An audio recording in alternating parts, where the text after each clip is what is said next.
este mandato constitucional? Primero es el marco para la conducción de la política monetaria, es bajo un conocido o denominado régimen de objetivos de inflación. Básicamente lo que requiere es la definición de una meta de inflación explícita, que es una meta de 3% para la inflación general, con un intervalo de variabilidad de más o menos 1%.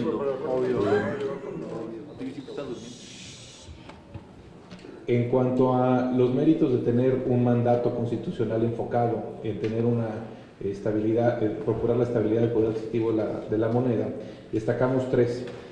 Hay otros adicionales, pero los más importantes gravitan sobre estos tres mensajes. En primer lugar, protege el poder adquisitivo del dinero y los ingresos de la población, y esto especialmente a las familias de menos recursos, ya que tienen menos acceso a instrumentos financieros que pudieran protegerles de la inflación. El segundo es que reduce la incertidumbre. Un entorno de alta inflación e incierta es muy perjudicial para poder tomar decisiones económicas. Y está ligado a la tercera, que en una inflación baja y estable alienta la inversión en proyectos productivos, porque de otra manera es muy difícil y riesgoso hacer proyectos que puedan tener flujos en un horizonte más lejano.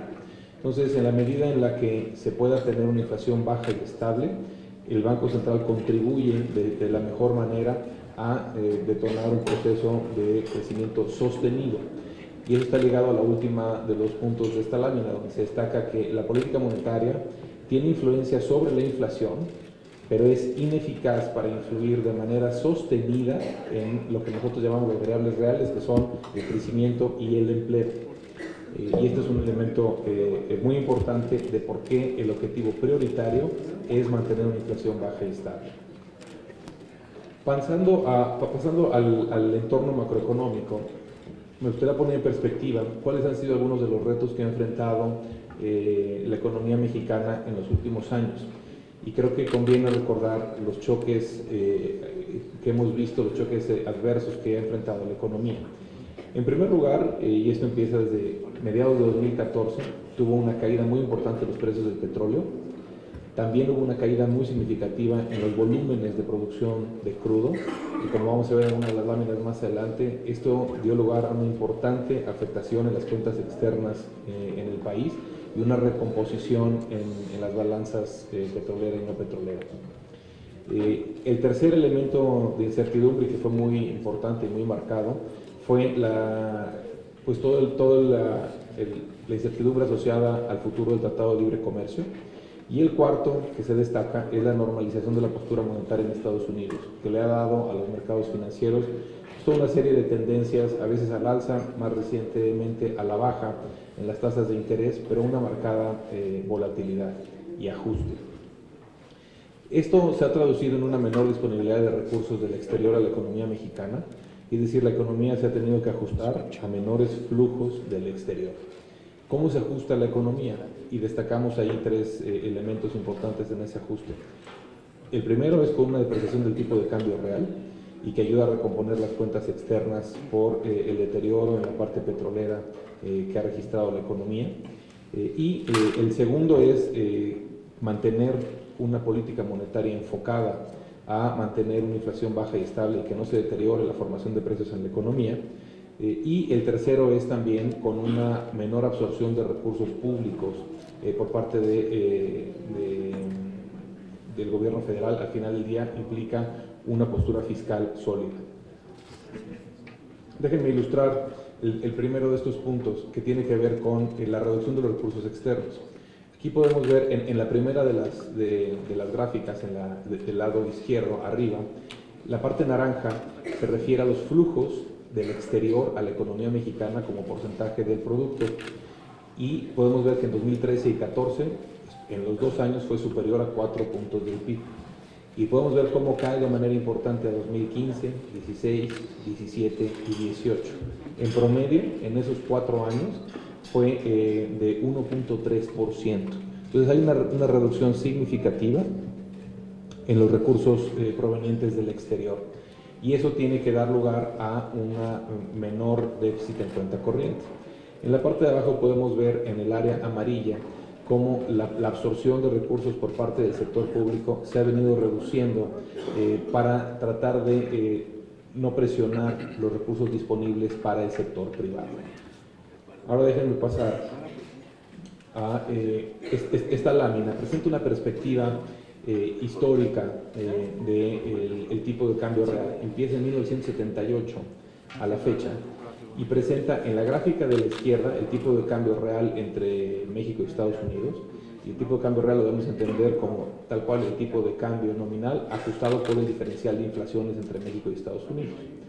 Y en la lámina de la derecha podemos ver la depreciación nominal del tipo de cambio y la inflación general. ¿Por qué presentamos esta gráfica? Como se puede ver en la primera, y podríamos poner una línea horizontal en 140, que implicaría una depreciación del tipo de cambio real de 40%, y solo hay 4 episodios que tendrían una depreciación del tipo de cambio real de más de 40%. Uno es el inmediato reciente, en 2016 y 2017, como se puede ver, y los otros 3 son periodos muy complejos, como fueron en el 82, en el 87 y en el 95. Y justo el primer mensaje es: el ajuste de tipo de cambio real que ha necesitado la economía ha sido muy significativo. O sea, se necesitaba un ajuste de tipo de cambio real muy importante. Ahora se ha dado de una manera mucho más ordenada, y eso se ve en la segunda de las gráficas. Ahí se puede ver cómo en el 82, en el 87, pues tuvimos inflaciones que fueron superiores al 100% y depreciaciones nominales que inclusive también llegaron a ser más de 200%. Muy diferente al entorno de depreciación nominal e inflación que estamos viendo en este último episodio. Entonces, nosotros decimos que esto lo que ilustra es que el ajuste en esta ocasión se ha dado de manera ordenada. Para ilustrar la recomposición de las cuentas externas y por qué nos fuimos tan atrás para explicar el tema de los precios del petróleo y el volumen de crudo, México desde los 80s se puede entender con un superávit en la balanza comercial petrolera hasta los últimos años. México pasó de ser una economía con un amplio superávit petrolero a ser una economía con un marcado déficit en la balanza comercial petrolera. El año pasado ese déficit será de más de 23,000 millones de dólares.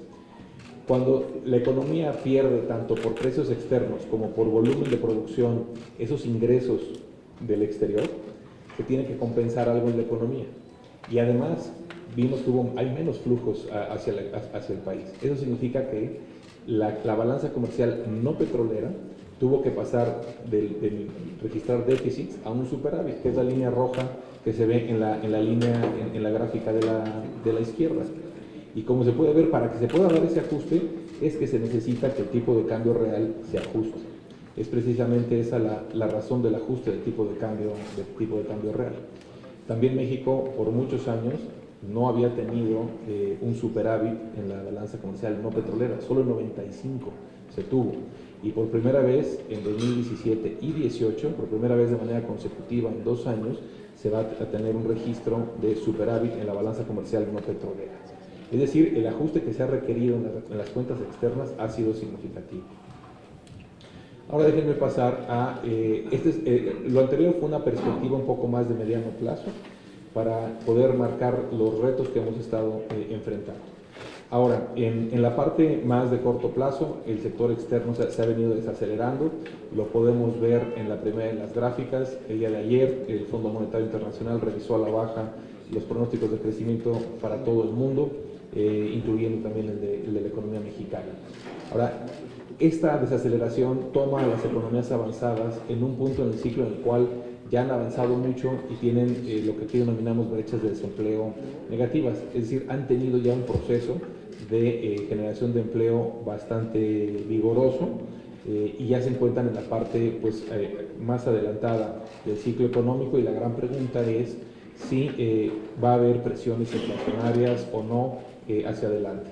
Estas, en los últimos meses, hemos visto que se han reducido estas presiones inflacionarias.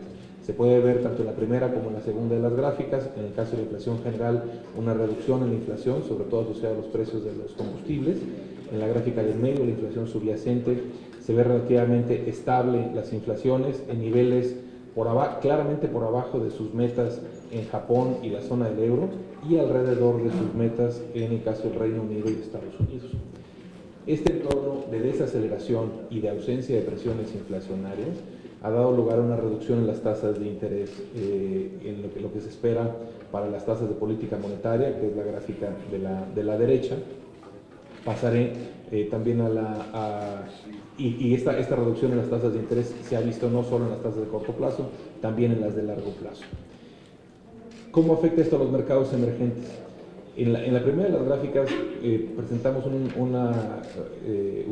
un índice de apetito por riesgo global, y esto lo que refleja es cuando hay búsqueda de rendimiento en otros mercados, que pueden ser los emergentes, o cuando hay menor apetito por invertir en ese tipo de recursos y más bien buscan economías con activos más seguros. Y se ve que durante 2018, hacia finales de 2018, en el tercer trimestre en particular, inclusive llegó a tocar los niveles de ahí que se denominan de pánico, esto asociado a una perspectiva de altas tasas en Estados Unidos y debilidad en el mercado y cierta desaceleración. Esto se ha venido revirtiendo con un discurso de menor aumento de tasas de interés por parte de la Reserva Federal, y eso ha dado lugar a más flujos hacia las economías emergentes. De hecho, en lo que va del año se han registrado los mayores flujos a economías emergentes en renta fija de los últimos años. Ha sido claramente una tendencia más favorable durante este año. Hemos tenido condiciones benignas en los mercados financieros internacionales en los últimos meses. Pasando a la actividad económica, como podemos ver en la primera de las gráficas, ha habido una desaceleración en el ritmo de crecimiento. De hecho, inclusive las cifras revisadas por parte del INEGI se revisaron ligeramente a la baja, tanto la del tercer trimestre de 2018 como la del cuarto trimestre. En la parte de servicios, en la parte central, en la mitad de la segunda gráfica, se ve la fortaleza relativa de los servicios y el relativo estancamiento en la parte industrial. ¿Qué explica ese estancamiento en la parte industrial? Si bien a manera de tendencia, y se abre en la tercera de las gráficas, se ve una reducción importante en la minería, en particular es el volumen de producción de petróleo, y un incremento en la parte manufacturera, sobre todo de la mano de esta depreciación de tipo de cambio real que ya habíamos comentado. Entonces esta recomposición en el sector industrial es más manufactura y menos en la parte de minería y en particular en la parte de petróleo. Yendo por el lado de la demanda agregada y empezando por la parte del consumo, las cifras más recientes muestran que el consumo en general ha mantenido una expansión. La información más reciente muestra cierta desaceleración, pero todavía es prematuro anticipar cuál será la tendencia en el consumo, y tiene entre sus soportes la dinámica de las remesas. Las remesas han tenido un comportamiento y un crecimiento muy importante, el año pasado alcanzando niveles mayores a los 30.000 millones de dólares, y probablemente ya no muestre tasas de crecimiento tan elevadas, pero ha sido un elemento muy importante de soporte al consumo. Y la tercera de las gráficas ilustra tanto la confianza al consumidor, que ha estado alrededor de niveles máximos, y la masa salarial real, que refleja la combinación entre el incremento en salario más el incremento en el empleo. Estos han sido algunos de los elementos de soporte del consumo. Por el lado de la inversión, aquí vemos en la primera de las gráficas la línea negra, que es la inversión total, que ha estado realmente en un comportamiento pues, muy estancado ya por varios años. De hecho coincide con los años en los cuales comentábamos el ajuste que se ha visto con menores recursos provenientes del exterior. Y en la parte de los componentes de la inversión, si vemos el de construcción, si bien tuvo un repunte reciente en su cifra más oportuna, en general ha mantenido una tendencia a la baja, y por el sector institucional contratante que se presenta en la segunda de las gráficas, se ve que ha sido tanto la contracción en la inversión pública como y en menor medida en la asociada a la vivienda, la que han dado cierta debilidad ya de manera sostenida a este componente. La inversión privada sin vivienda, si bien había tenido un comportamiento mejor en años previos, lleva ya un tiempo relativamente estancada. Y es uno de los grandes retos. Y perdón que me interrumpa, ¿a partir de cuándo se da este estancamiento de la vivienda? No se puede recuperar ya que tenemos la palabra, de acuerdo a la ronda. Ahí alcanzamos a ver que el estancamiento de la inversión pues ya ha sido sostenido ya desde hace varios años, si bien en el margen, en la total, tiene una ligera inflexión a la baja. Ahora, ¿cuáles son las causas de esta debilidad? Y aquí presentamos, espero se alcance a ver, de las encuestas que tenemos con analistas y con directivos empresariales, les preguntamos cuáles son los 3 principales factores que podrían obstaculizar el crecimiento de la actividad económica, ya sea a nivel nacional por los analistas o en la entidad federativa de los empresarios. Y lo que destaca es el primer bloque, que ahí se denomina como gobernanza, que incluye problemas de inseguridad pública, incertidumbre de política interna, corrupción e impunidad. Después viene otro bloque que recibe un porcentaje menor y que está ligado con la inflación y la política monetaria. El que recibe mayor respuesta en este bloque es el aumento en los precios de insumos y materias primas y en menor medida el resto de los elementos de esa respuesta, que está relacionado con la política monetaria o inclusive los costos de financiamiento. En cuanto a la incertidumbre de las condiciones económicas internas, se ve que recibe un alto porcentaje de respuesta, incertidumbre sobre la situación económica interna, los riesgos sobre la plataforma de producción petrolera y la ausencia de cambio estructural, e inclusive también hay uno asociado con la debilidad del mercado interno. Entonces, estos son algunos de los elementos más importantes que están gravitando en sentido adverso sobre la actividad económica. Pasando por el lado de la inflación, y también presentamos una gráfica relativamente larga. En 2017 la inflación tuvo su comportamiento más adverso de los últimos años. Alcanzó en diciembre un nivel de 6.77%. El nivel más alto que había registrado, como se puede ver en la gráfica, es la línea negra. Alcanzó en diciembre del 17 el nivel más alto desde 2001, desde mayo de 2001. Pero para poner en perspectiva, en 2001 la meta de inflación no era de 3%, sino era de 6.5%. Entonces realmente el ajuste que vimos, tanto de tipo de cambio, la importante depreciación del tipo de cambio, como el aumento en los precios de los energéticos internos, presionaron de manera significativa la inflación. Eso se alcanza a apreciar con más claridad en esta lámina, donde se puede ver la parte no subyacente, el crecimiento de la barra roja, que implica la presión de los energéticos sobre la inflación general. Y podríamos decir que en 2017 se juntaron 2 choques muy importantes en materia de inflación: la depreciación del tipo de cambio y el aumento en el precio de los combustibles.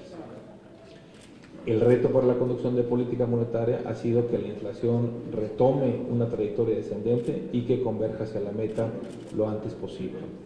En la parte de inflación subyacente, uno de los retos ha sido que, si bien tuvo una corrección en los primeros meses del 2018, lleva desde mayo del año pasado relativamente estable. Le ha costado mucho trabajo continuar regresando hacia la meta de 3%. Ha estado entre 3.7 y 3.5 en los últimos casi 11 meses. En los componentes de la inflación subyacente, y destacaría que es importante que cuando se deprecia el tipo de cambio real, lo que necesita es que se encarezcan las mercancías en relación a los servicios y que esto se haga de una manera ordenada, sin afectar las expectativas de inflación. Y es un poco lo que se ve en los 2 componentes del lado derecho, donde se ve que las mercancías subieron de manera acelerada cuando se presentó el ajuste del tipo de cambio. Ya está teniendo un crecimiento mucho más moderado, y en términos generales la inflación de los servicios ha estado más estable en niveles ligeramente superiores al 3%, aunque algunos de estos elementos pudieran estar presionando la inflación recientemente. Aquí presentamos igual una gráfica histórica larga con la inflación general y el objetivo para la tasa de interés interbancaria en día, que es el instrumento de política monetaria del Banco de México, que es la línea roja, para ilustrar cómo se tuvo que ajustar de manera relativamente rápida la postura monetaria para hacer frente a este reto en materia inflacionaria que ya comentábamos, y ahorita estamos viendo que esta trayectoria de la inflación continúe y monitoreando que esta sea congruente con la meta de 3%. Expectativas de inflación, nada más diría que han tenido, en las de menor plazo, se vieron afectadas hacia finales del año pasado, han tenido cierta corrección, pero todavía sobre niveles relativamente altos. También las de mayor plazo han tenido cierta afectación reciente, y obviamente es un elemento que monitoreamos de manera continua por la importancia que tiene para la determinación de precios. En la parte de tasas de interés, sentimos que el ajuste de la postura de política monetaria ha sido muy importante para mantener las primas de riesgo y las de largo plazo lo más contenidas posible. Esto se puede ver en la primera de las gráficas. En general tenemos unas curvas de rendimiento que se han comportado de manera estable, y si bien en las últimas semanas han tenido inclusive cierta reducción asociada a las condiciones, sobre todo las condiciones externas. Esta lámina presenta cuáles algunos de los elementos de riesgo que es importante tener en mente. La primera es la llamada prima de seguro por incumplimiento a 5 años, es el llamado Credit Default Swap, y los bonos en dólares, tanto de México, de Pemex, y para algunas economías emergentes seleccionadas. Como ustedes saben, México tiene una calificación de BBB+, por 2 de las calificadoras, y una escalón arriba para la tercera calificadora. Pero lo que hemos visto, como se ve en la línea roja, es que el costo por esta prima de incumplimiento ha estado por arriba de lo que la calificación de México correspondería. Es decir, los mercados financieros han estado descontando un riesgo adicional o una prima de riesgo adicional sobre los activos mexicanos de lo que la calificación en sí misma correspondería. Esto es un tema que hay que monitorear, que hay que tener conciencia, que hay elementos de riesgo que están gravitando sobre la economía mexicana y que es necesario atender para que pueda los precios de estas primas de riesgo reflejar la calificación crediticia y cuidar la calificación crediticia del país. Y en el caso de Pemex, caso parecido, que se ve que ha estado cotizando ya en esta prima por incumplimiento en niveles ya de una calificación inferior. La segunda de las gráficas presenta cuál es la tenencia